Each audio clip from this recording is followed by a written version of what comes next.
장관님, 예. 법 집행은 실질과 형식이 모두 공정해야 합니다. 즉, 법과 원칙에 따라 공정하게 처리하는 것도 중요하지만 국민의 눈높이에서 공정하게 처리되는 것으로 보이는 것도 매우 중요합니다. 누가 하신 말씀인지 아십니까? 저도 취임할 때 이런 말을 한 것 같습니다. 최근 일부 검사들의 정치 행위에 대한 외부의 시선이 매우 따갑습니다. 지금은 검사 스스로 자세를 가다듬고 사명감을 되찾아야 할 때입니다. 검사에게 부여된 막중한 사명을 가슴에 새기고 혼신의 힘을 다해 국민을 섬기고 국가에 봉사할 것을 새롭게 다짐했으면 합니다. 기억나십니까? 예.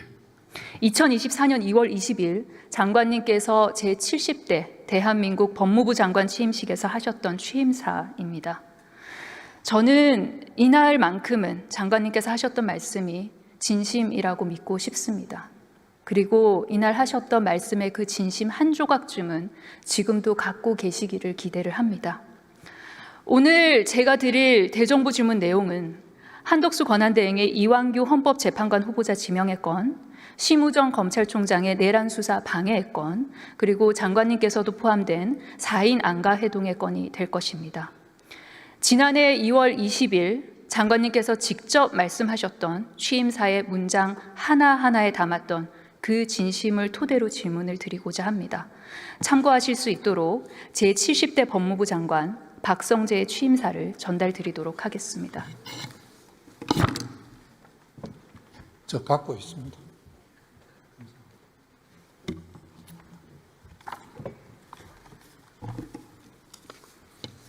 공직을 떠난 지 6년여 만에 국민과 국가를 위해 다시 헌신할 수 있는 소중한 기회를 부여받았다라고 하셨던 그 마음을 그대로 제 질문에 대답해 주실 것이라 기대해 보겠습니다. 현재의 장관님을 국민께서 보시고 들으시고 판단하실 수 있는 시간이 되길 바랍니다. 제 질문에 대한 답이 아니라 국민께 드리는 답이라는 점 다시 한번 마음에 새겨주시길 바랍니다. 그렇게 해주시겠습니까? 예. 슬라이드 보시겠습니다. 지난 4월 9일입니다. 법사위 전체 회의에서 김서구 전 법무장관 대행은 권리와 사고에는 중요한 차이가 있다. 사고의 경우에는 복귀할 수 있는 대통령의 의중과 다른 결정을 내리면 안 되기 때문에 가급적 자제해야 한다. 다만 권리의 경우에는 다시 복귀할 가능성이 없기 때문에 학설상으로 적극적으로 권한을 행사할 수 있는 의견이 상당수라고 했습니다. 오늘 장관님도 비슷한 취지의 말씀을 하신 걸로 알고 있습니다. 이 말씀을 하면서 한덕수 권한대행의 이완규 함상훈 헌법재판관 지명을 두둔하기도 했죠. 지난번 김서구 차관이. 그런데 제 생각에는 이 권한대행의 권한 행사를 판단하는 기준이 사고면 자제, 권리면 적극 행사라는 이 법 형식적인 기준에만 있을 수는 없다고 생각을 합니다. 왜냐하면 실질적으로 벌어진 현상이 더 중요하기 때문이죠. 예를 들어 아까도 국군 통수권만큼은 자제할 필요가 없다라는 그런 취지의 답변이 있기도 했는데 실제로 불행히도 전쟁이 일어났을 때 그 기준이 사고냐 권리냐가 될 수는 없지 않겠습니까? 장관님 또한 법 형식적 절차와 실질에 대해서 강조를 하셨습니다. 취임사를 보면 법 집행은 실질과 형식이 모두 공정해야 합니다. 라고 말씀하셨습니다. 법무부 장관 대행이 또 장관이 밝혔던 이 견해가 장관님 취임사에서 강조했던 실질과 형식을 모두 갖춘 법 집행의 공정에 부합한다고 보십니까? 제가 생각하는 데는 차관께서 이를 말한 것은 이런 견해도 있을 수가 있다는 하나의 의견에 불과하다고 생각하고, 지금 대통령이 거리된 상황에 권한대행이 어느 정도까지 할 수 있느냐에 대해서는 다양한 의견이 있는 것으로 알고 있습니다. 다음 슬라이드 보시겠습니다. 게다가 김서구 전 법무장관 대행은 국회 법사위 질의에 대한 답변에서 한덕수 권한대행이 대통령 못 헌법재판관을 지명한 것이 행정부 수반으로서 임명한 것이라고 답했습니다. 대통령 몫은 입법사법행정에 골고루 임명하는 것이라 국가 원수 자격이 아닌 행정부 수반으로 임명하는 것이라고 답을 했습니다. 장관님께서는 이 주장에 동의하십니까? 아까 비슷한 취지의 발언을 하셨던 것 같은데요. 자체가 행정부, 입법부, 사법부의 3부에서 3명씩 추천해서 임명하도록 규정되어 있기 때문에 지금 그 몫은 행정부 몫이라고 그렇게 생각을 하고 있습니다. 그 의견에 동의하는 편입니다. 네, 슬라이드 보여주십시오. 장관님 슬라이드 한번 보시겠어요? 이 슬라이드는 고등학생을 비롯한 대학 입시생들이 보는 EBS 수능 특강 한 장면입니다. 칠판에 필기된 내용을 설명을 드리겠습니다. 대통령의 권한은 국가 원수로서의 권한, 행정부 수반으로서의 권한으로 나눌 수 있는데 국가 원수로서의 권한 중 하나가 바로 헌법재판관 임명권입니다. 이 내용을 다룬 모의고사 문제 해설서에는 대통령의 국가 원수로서의 권한과 행정부 수반으로서의 권한, 이 둘을 구분하는 것은 수능에 자주 출제되는 문제라 정확히 개념을 알고 암기해야 합니다라고 친절하게 설명하고 있습니다. 장관님께서 직무가 정지되신 동안 법무장관 대행직을 수행한 법무부 차관이 수능 사회탐구, 법과 정치 과목에 나오는 대통령의 권한에 대한 수능 오답을 설파하신 셈입니다.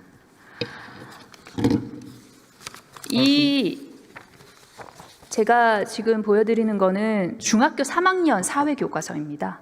이 내용은 중학교 3학년 사회교과서에도 담겨있는 내용입니다. 보시면 행정부 수반으로서의 대통령, 그리고 국가원수로서의 대통령 관련된 권한이 잘 설명이 돼 있습니다. 법무장관 대행직을 수행한 분, 그리고 또 장관님께서 말씀하시는 거는 중학생 또는 수능을 준비하는 학생들이 배우는 내용과 좀 동떨어진 것 같은데 어떻게 생각하십니까? 의원님께서 지적하시는 부분은 대통령이 입법부, 사법부에서 추천하거나 하신 분들도 임명하는 그런 면에서 보면 국가원수로서의 자격에서 하는 게 맞습니다. 하지만 행정부에서 3명을 추천하는 부분은 반드시 국가원수로서 하는 것인지 행정부 수반, 행정부의 몫으로 하는 것인지 판단이 다르다고 생각합니다. 지금 그래서 그 사회책 내용에 저도 100% 동의하기는 어렵습니다.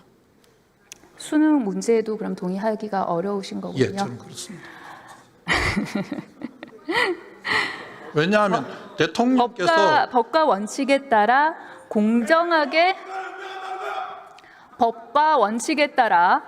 공정하게 처리하는 것도 중요하지만 국민 눈높이에서 공정하게 처리되는 것으로 보이는 것도 매우 중요합니다. 이 역시 장관께서 취임사에서 하신 말씀입니다. 예. 기억하시죠? 예. 평등에 대해 법적으로 따지자면 여러 복잡한 법 이론들이 있을 수 있겠지만 여기 장관님과 법 논리를 따지자는 것은 아니고 장관님이 강조하신 바로 이 국민 눈높이에서 공정하게 보이는지에 관해 한번 여쭤보도록 하겠습니다.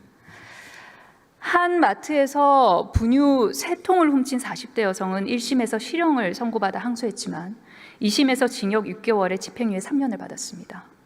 심야의 동네 슈퍼마켓에서 반시 한 상자, 계란빵 1개, 보리건빵 한 묶음 등을 훔친 60대 남성, 징역 6개월.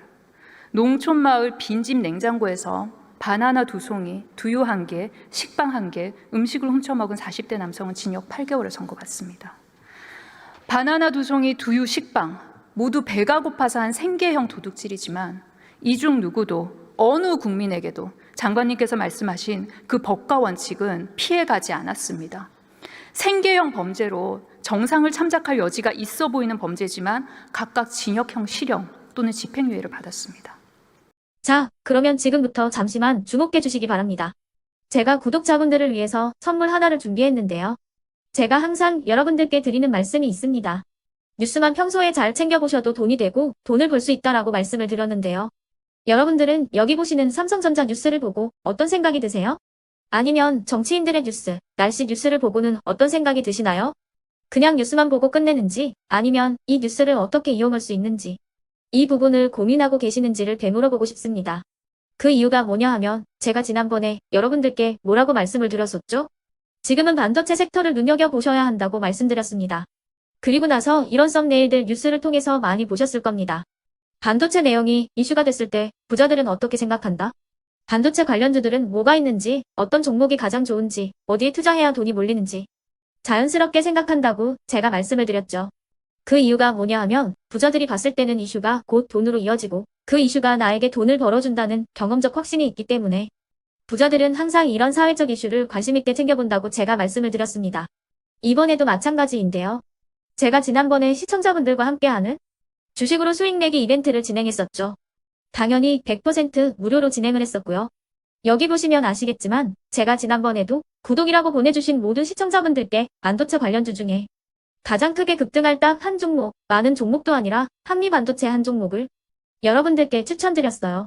그러면서 여기 나와 있는 대로 정확히 얼마에 매수해야 하는지, 그리고 수익률이 어느 정도 나왔을 때 팔아야 하는지를, 이런 부분들까지 여러분들에게 정확히 알려드렸었는데 지금 실제로 어떻게 되었다? 오른쪽을 보시면 아시겠지만 제가 지난번 문자 발송으로 이 한미 반도체를 소개해드리고 나서 실제로 이렇게 5배 이상 어마무시한 상승이 나왔습니다. 100만 원만 투자를 했어도 무려 500만 원이 넘는 수익금이 생긴 거죠. 그래서 당시에도 굉장히 많은 분들이 제가 드린 이 한미 반도체로 수익을 내실 수가 있으셨을 텐데요.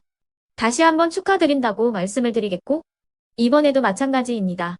앞으로도 2024년, 2025년 계속해서 기대해볼 섹터는 AI입니다. 그 중에서도 AI 반도체는 그 누구도 부정할 수 없는 미래 성장 산업입니다. 그러면 우리가 어떻게 생각해 볼 수 있을까요? AI 반도체 종목 중에 앞으로 크게 대장 역할을 하면서 10배 이상 급등할 수 있는 템베고 종목을 지금부터 열심히 추적해야 한다는 겁니다. 큰 돈을 투자하지 않더라도 월급의 일부분 아주 소액이라도 이 종목을 모아가야 수백 %의 수익률을 손에 쥘 수 있는 것이죠.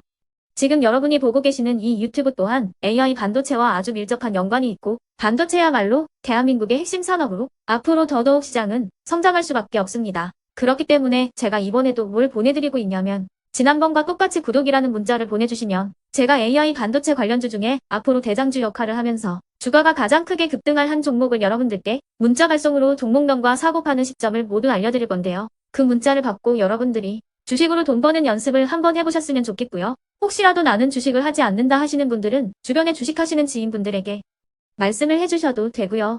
아니면 연세가 있으셔서 투자가 어렵다 하시는 분들은 이 종목을 자녀분들에게 한번 사봐라, 이걸로 한번 수익을 내봐라, 이렇게 조언을 해주실 수도 있는 거겠죠. 그래서 지금 이 영상을 보시는 시청자분들 중에 나도 이번 종목이 좀 궁금하다 하시는 분들은요, 누구나 상관없이, 그리고 어느 시간대나 상관없이 부담 없이 010-2514-5930번으로 구독이라는 문자 보내주시면 제가 이번에도 똑같이 무료 추천 급등주 문자를 보내드리겠습니다. 이해되시겠죠? 제 번호 010-2514-5930번으로 구독이라는 문자 보내주시면 여러분들이 직접 이슈를 통해서 돈 버는 연습을 해보실 수가 있는 거고, 제가 돈을 받는 것도 아니고 투자를 대신해 드리는 것도 아니기 때문에 부담 없이 신청해 주시면 되는 겁니다. 그리고 수익이 나면 저는 다른 것은 하나도 바라지 않습니다. 제 채널에 구독, 좋아요 한 번씩만 눌러주시라, 이렇게 다시 한번 말씀을 드리겠습니다.